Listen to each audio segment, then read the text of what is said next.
hata kikao hiki au mkutano huo, umejitoa.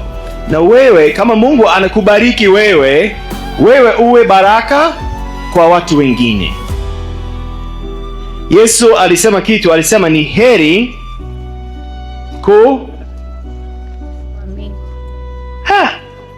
Yesu alisema ni heri kutoa kuliko kupokea. Unaamini hivyo? Hawaamini. Unaamini? Hawaamini.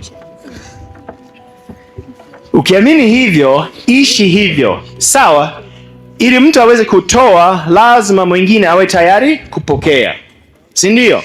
Lakini sisi sote, Mungu anavyokuwezesha, anavyokubariki, wewe uwe tayari kutoa, kusaidia watu wengine. Amen. Na mniishia hapo. Karibu. Tawani makofi. Asante sana Pastor Justin, Mungu akubariki kwa moyo wako mzuri, lakini na sisi tukuahidi kama Watanzania tutapambana, tutahakikisha tunakuwa kifedha, kimwili, kiroho, kila kitu.